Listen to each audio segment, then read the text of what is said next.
Cette histoire débute en 1983 dans le nord de Londres et plus précisément dans l'immeuble du 23 Cranley Gardens. Les locataires de cet immeuble se plaignent parce que les canalisations sont bouchées, l'eau ne coule plus. Le propriétaire écoute d'une oreille distraite. Oui, bon, écoutez, c'est un vieux bâtiment, la plomberie date de plus d'un siècle, alors c'est normal que ça coule lentement. Mais les plaintes se multiplient, le propriétaire cède et appelle un plombier. Le soir du 8 février 1983, la nuit tombe sur Cranley Gardens. Michael Catran arrive. Il travaille pour Dyno-Rod, qui est une entreprise de plomberie londonienne. Il a 29 ans et Michael a déjà débouché des centaines de canalisations, donc il sait de quoi il s'agit, il connaît son affaire. Les locataires lui expliquent le problème. Michael sort donc sur le côté de l'immeuble, soulève le couvercle de la bouche d'égout, braque sa lampe torche vers le fond. Ce qu'il voit ne le surprend pas beaucoup. Ce sont des amas de cheveux, des serviettes, divers détritus, etc. Et tout ça, ça forme donc un bouchon bien serré dans les tuyaux et donc ça bouche. Michael tend le bras, il commence à retirer ses déchets les uns après les autres et il les dépose dans un seau qui est posé près de lui. Il travaille méthodiquement, une poignée après l'autre, et peu à peu, le tas d'ordures grossit dans le seau. Le plus gros du blocage semble parti. Michael enfonce son bras encore plus profondément dans le tuyau, et parce qu'il veut s'assurer qu'il ne reste absolument rien au fond, sa main tâte, explore, cherche, et soudain, ses doigts heurtent quelque chose, un nouveau blocage, mais cette fois la texture est différente. Elle est tellement différente qu'elle fait le sujet de notre récit de l'ombre de cette semaine.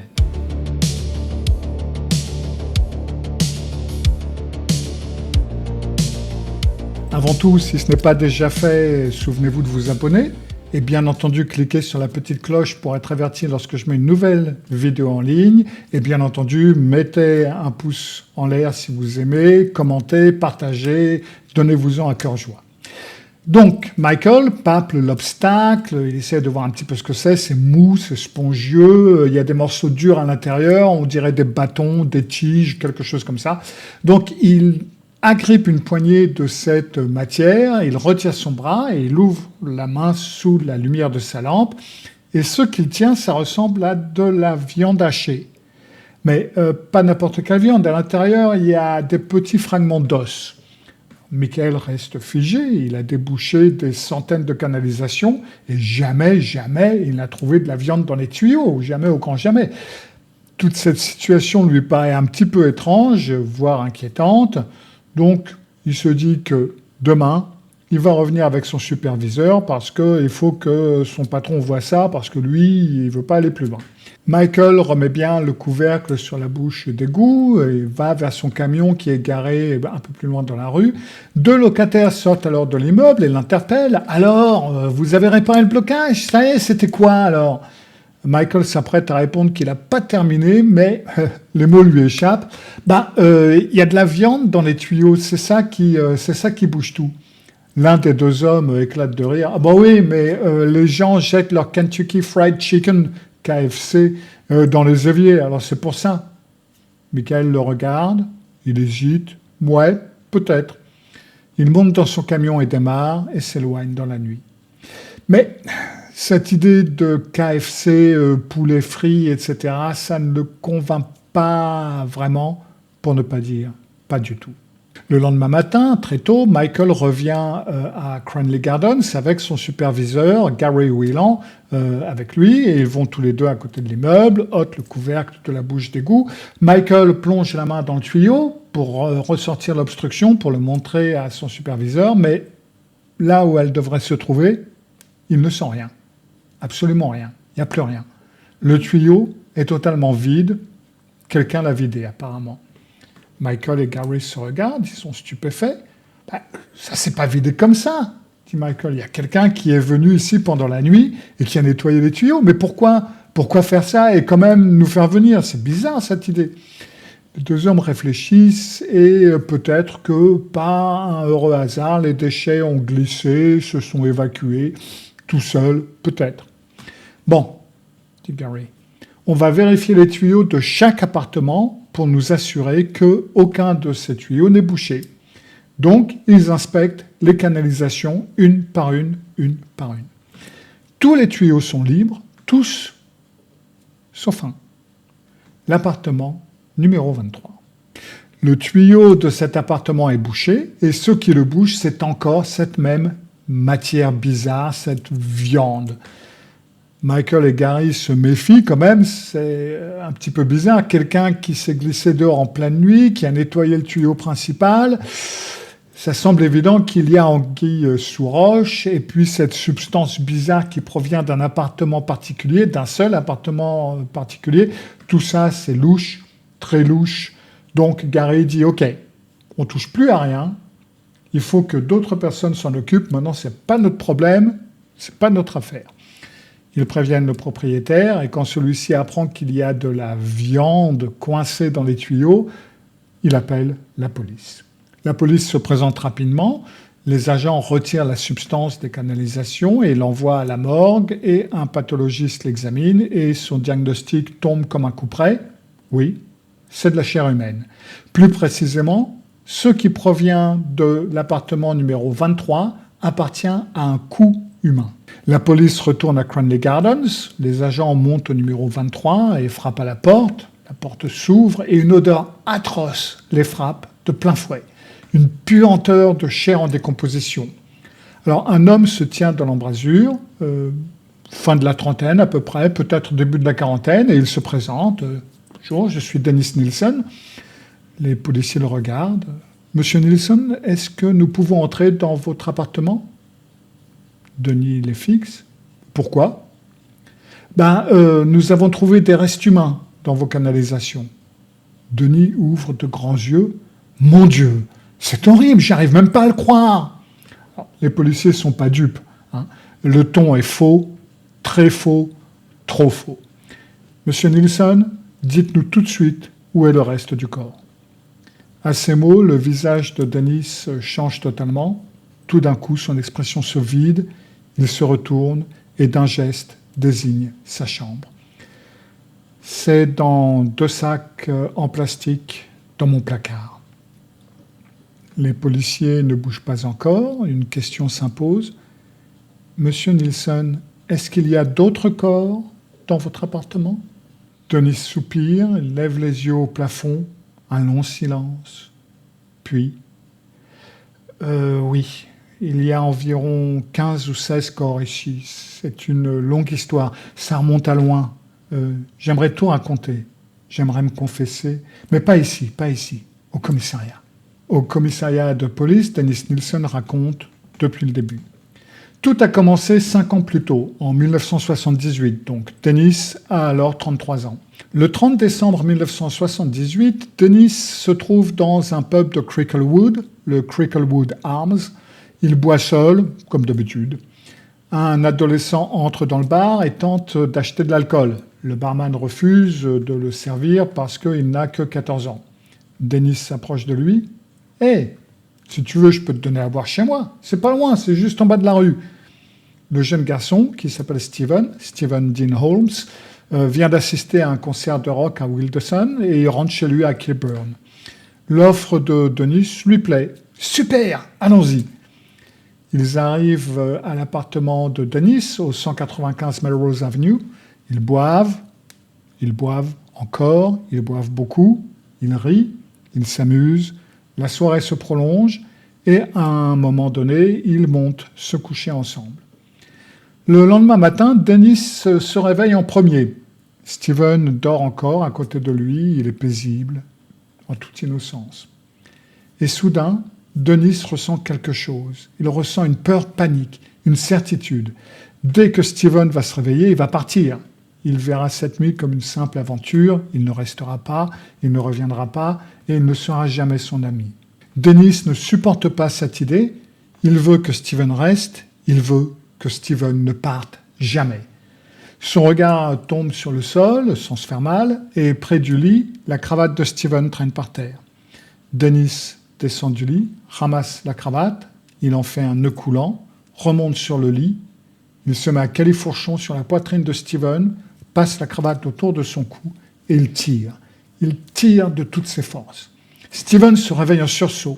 Ses yeux s'ouvrent d'un coup. Il revient à lui, il comprend, ses mains agrippent la cravate, il tente de l'arracher, il donne des coups de pied, il se débat, mais Dennis tient bon. Dennis tient bon et il serre de plus en plus fort. À un moment donné, Steven semble abandonné. Il regarde Dennis droit dans les yeux. Il sait. Il sait que Dennis ne lâchera pas. Il sait que Dennis est déterminé à le tuer. Alors, Steven se laisse aller, son corps devient mou, ses bras retombent, il s'affaisse. Dennis relâche légèrement la pression, il observe Steven. Le garçon n'est pas mort, il est juste inconscient. Donc Dennis se lève, va dans la cuisine, prend un grand seau en plastique et le remplit d'eau, il le pose au milieu du sol, il aligne plusieurs chaises de cuisine côte à côte, un petit peu comme une table, juste devant le seau d'eau. Il retourne dans la chambre, traîne le corps de Steven jusqu'à la cuisine, l'installe sur le dos, sur les chaises, mais il arrange les choses pour que la tête de Steven pende dans le vide à l'arrière des chaises. Il glisse le seau d'eau juste sous la tête de Steven, il monte sur les chaises et au-dessus du garçon, il saisit son visage et il le pousse vers le bas.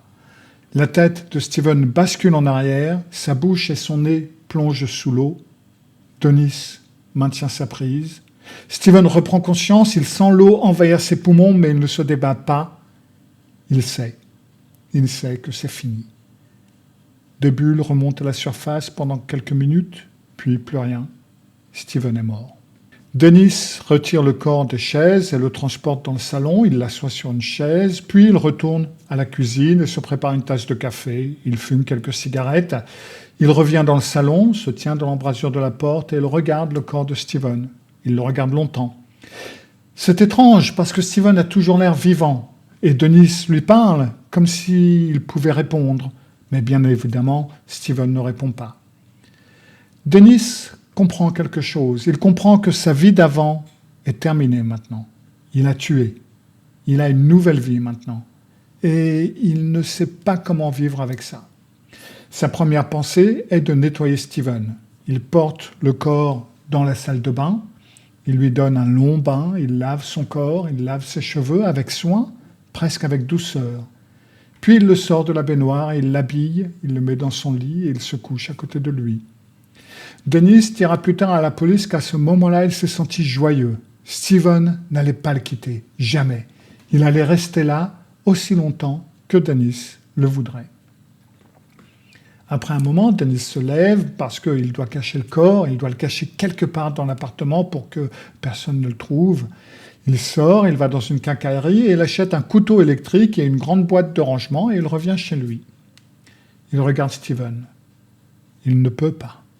Il ne peut tout simplement pas le découper. Alors il retourne se coucher, il fait une sieste à côté du corps. Quand il se réveille, il déplace Steven sur le sol du salon, il le recouvre d'une couverture, puis il va préparer le dîner, il s'installe dans son fauteuil dans le salon, et juste à côté du corps qui est là sur le sol, il regarde la télévision, il mange comme d'habitude. Après le repas, Dennis regarde le corps sous la couverture, il n'a rien fait pour le cacher, et il doit trouver une solution. C'est alors qu'il se souvient qu'il y a une lame de plancher décellée dans son appartement. Il va vers cette lame de plancher, la retire et sous le plancher, il y a un espace vide. Il arrache quelques autres lames du parquet, attrape le corps de Steven et tente de le forcer dans cet espace. Mais voilà, la rigidité cadavérique a commencé. Les bras de Steven sont tendus en l'air comme un Y au-dessus de sa tête. Il est impossible de le faire entrer dans ce petit espace. Donc Dennis prend le corps, il l'appuie sur le mur de sa chambre. Le cadavre reste debout, rigide, les bras levés au-dessus de sa tête, les yeux ouverts, fixes. Dennis retourne se coucher et toute la nuit, le cadavre le regarde. Le lendemain matin, Steven est toujours là, debout, les bras en l'air, les yeux fixant Dennis. Dennis se lève, attrape le corps, le couche par terre et commence à tirer sur les bras de Steven. Il les secoue, il les tire violemment jusqu'à ce qu'ils se débloquent et retombent le long du corps. Puis, il s'attaque aux jambes, aux hanches, il tord, il plie, il force, jusqu'à ce que le corps soit devenu suffisamment petit pour qu'il puisse enfin le glisser sous le plancher. il remet les lames du plancher en place et reprend sa vie tout à fait normale. Et pendant les jours qui suivent, Dennis oublie Steven complètement. Mais une semaine plus tard, Steven lui manque quand même tellement, donc il veut le revoir. Une nuit, Dennis enlève les lames du plancher encore une fois. Il regarde d'en bas, Steven est là, couvert de poussière. Dennis le sort, lui donne un autre bain, le lave soigneusement, puis il le retire de l'eau, le sèche et le met sur une chaise. Après quoi, Dennis prend lui-même un bain dans la même eau, l'eau qui vient de servir à laver le cadavre de Steven. Dennis reste longtemps dans cette baignoire. Il trempe, il réfléchit. Puis il sort, s'essuie, rhabille Steven et le remet sous le plancher. Et Steven restera là pendant les 7 mois suivants. En août 1979, Dennis décide de s'en débarrasser. Il brûle le corps dans un grand feu à l'extérieur de l'immeuble. Le corps se consume entièrement, il ne reste absolument rien. Dennis se souvient de ce qu'il a pensé à ce moment-là. « Je n'arrive pas à croire que j'ai commis un meurtre sans être pris. » Donc, Dennis Nilsen recommence. Il recommence, il recommence, et encore, et encore, et encore. Entre 1979 et 1981, à Melrose Avenue, Dennis tue au moins 11 autres jeunes hommes, tous par strangulation ou par noyade, ou une combinaison des deux. Après les avoir tués, il les garde cachés dans son appartement pendant plusieurs mois, dans son placard, dans ses armoires, dans son lit, sous le plancher, un petit peu partout dans son appartement, il cache ces divers corps. De temps en temps, Dennis les sort, reste avec eux, demeure en leur compagnie, et il dira à la police qu'il trouve les cadavres beaux. Il est fasciné par eux. Puis il les découpe, retire leurs organes, il les jette près d'une clôture derrière son appartement ou près de Gladstone Park. Il brûle les corps dans le jardin qui est attenant aux appartements sur de grands feux qui durent toute la journée. Il fait bouillir les têtes, les mains, les pieds pour retirer la chair, puis il écrase les os une fois que le feu a consumé la chair. Et les voisins ne se doutent d'absolument rien. En septembre 1980, Dennis tue sa dernière victime à Melrose Avenue, un homme de 23 ans, Malcolm Barlow. Il brûle le corps, comme tous les autres. Et en octobre 1981, Dennis organise un dernier grand feu où il y jette les restes de 5 victimes, puis il déménage.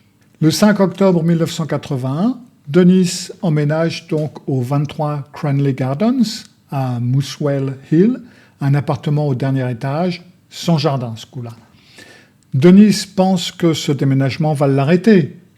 Il pense qu'il ne tuera plus, qu'il ne pourra plus tuer puisqu'il ne peut plus brûler les corps. Mais Dennis se trompe.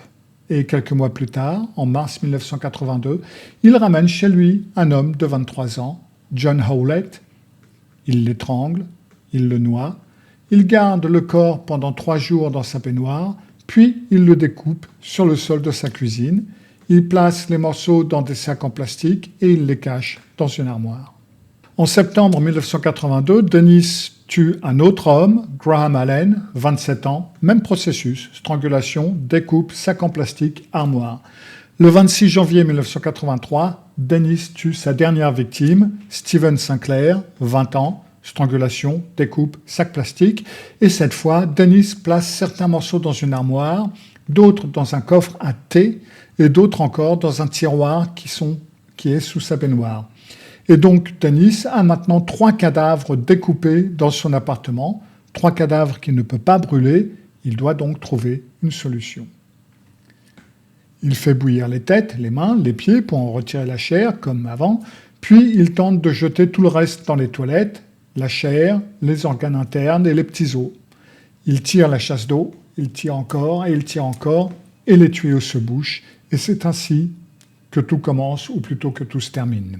Le 8 février 1983, donc, quand Michael Catran découvre cette substance dans les égouts, Dennis comprend, il sait. Il sort cette nuit-là et dégage tout ce qui reste, mais il ne sait pas qu'il en reste encore dans le tuyau qui mène directement à son appartement. Le lendemain, quand la police identifie les restes, tout est fini. Dennis Nilsen avoue avoir tué 12 jeunes hommes, peut-être 15 ou 16, dit-il. Il avoue avoir tenté d'en tuer au moins 7 autres. Un tribunal le condamne à la prison à vie.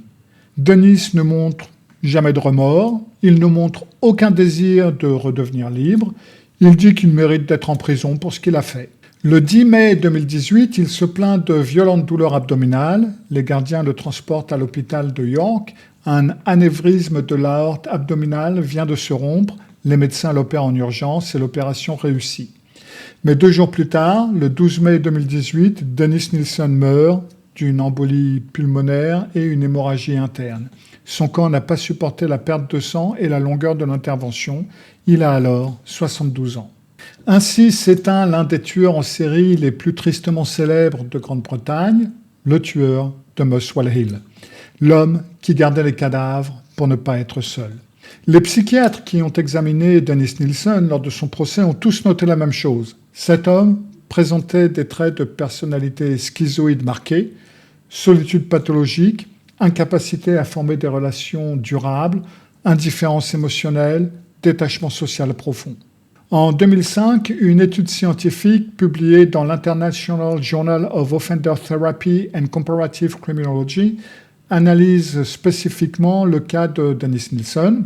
Les chercheurs William Martens et George Palermo établissent un lien très clair. La solitude pathologique joue un rôle majeur dans le développement et la continuation de comportements antisociaux violents. Dennis Nilsson voulait de la compagnie, mais il était psychologiquement incapable de gérer les exigences émotionnelles d'une relation avec une personne vivante. Les cadavres offraient exactement ce qu'il cherchait, une présence sans rejet possible, un compagnon qui ne peut pas partir, un compagnon qui ne peut pas le quitter. Les psychiatres ont également noté sa capacité à dépersonnaliser les autres, à transformer des êtres humains en objets. Cette objectification lui permettait donc de commettre ses crimes sans ressentir d'empathie pour ses victimes. Le docteur James McKeith, qui l'a examiné, a souligné son incapacité totale à exprimer toute émotion autre que la colère. Dennis Nilsson avait un développement émotionnel gravement altéré depuis l'enfance, qui est cohérent avec un trouble de la personnalité antisociale. L'isolement social aggravait ses troubles. Plus il était seul, plus ses épisodes devenaient violents. C'était un cercle vicieux documenté dans les recherches sur les personnalités schizoïdes. La solitude renforce le détachement, qui renforce la solitude, qui mène à des comportements de plus en plus destructeurs. Dennis Nilsson lui-même n'a jamais vraiment compris pourquoi il tuait. Lors de son arrestation, il a dit aux policiers « J'espère que vous allez me dire pourquoi j'ai fait ça ». Il ne le savait pas. Mais la science, elle, commence à comprendre. Mais de là à l'éviter, c'est une autre histoire. Merci de m'avoir regardé. C'était Récits de l'ombre. À bientôt. Au revoir.